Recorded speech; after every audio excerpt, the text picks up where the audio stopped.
My mom texted me, "We changed the locks and the gate code, we don't trust you anymore." I stared at it not because I was shocked but because it sounded so formal, like I wasn't her son, like I was a problem being removed. So I wrote back, "Understood." Then I stopped the EMI payment. They could lock me out but I was the one paying 1.5 lakh rupees a month on the house they'd handed to my sister. I'd done it for 4 years.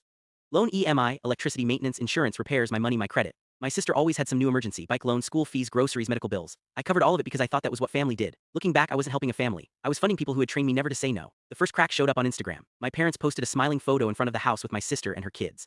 The caption said they were proud of her for building a future and that the home was in the right hands. No mention of me. A few days later I called the bank. The loan was still in my name but someone had tried to change the primary contact to my sister. That same afternoon I found 2 lakh rupees missing from my account. She had used my card again. I texted her, "Did you use my card?" She wrote back, "Don't make this a big issue. We needed groceries and the kids needed things."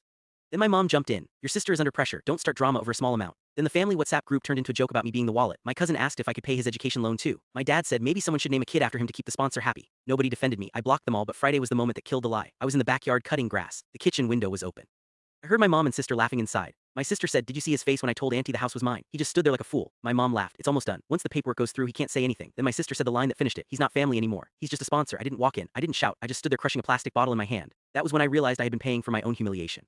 I kept wondering how long they had been talking about me like that when I wasn't there. A week later I got invited to my mom's 60th birthday. I didn't RSVP. I prepared. I printed a ledger of everything I had paid, over 2.5 crore rupees. I saved screenshots, bank records, transfer proofs, and the audio from that open window. At the party my sister gave a speech about sacrifice. Then my mother took the mic and said she was proud the home would stay in the right hands.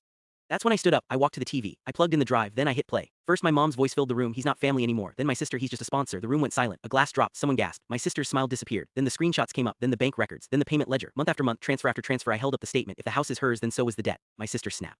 "Serious?" "Completely." I said, "Unless you want to call it fraud." My mother said sharply, "It was a gift." I said, "Funny, I don't remember signing any gift deed. I remember signing checks." My dad stood up and I turned to him. "You want to discuss the loan papers you filed with my name?" Because I brought that too. He sat back down. Then the doors opened and my grandfather walked in. He looked at my father and said, "You raised a cheat and a coward." Nobody moved. Then he looked at me. "The property is yours now. I removed her name last week." My sister grabbed the back of a chair. My mom looked like the ground had disappeared. This was the moment I understood that they never thought I'd speak in public. Grandpa said, "You want a legacy, earn it." I set the statement on the gift table. Then I said, "You changed the locks. I changed my future," and I walked out. 2 days later their lawyer called. He said they wanted this settled quietly. He offered me a settlement. I said full repayment, every rupee or I file everything. 72 hours later the money hit my account. Rupees 2 crore 58 lakhs 45,000. No apology, no accountability, just money. Honestly that told me everything. They knew what they had done. They just thought it only mattered if outsiders saw it. I moved into a quiet flat after that. No group chats, no emergency calls, no fake concern. What hurt was being treated like an ATM with a pulse.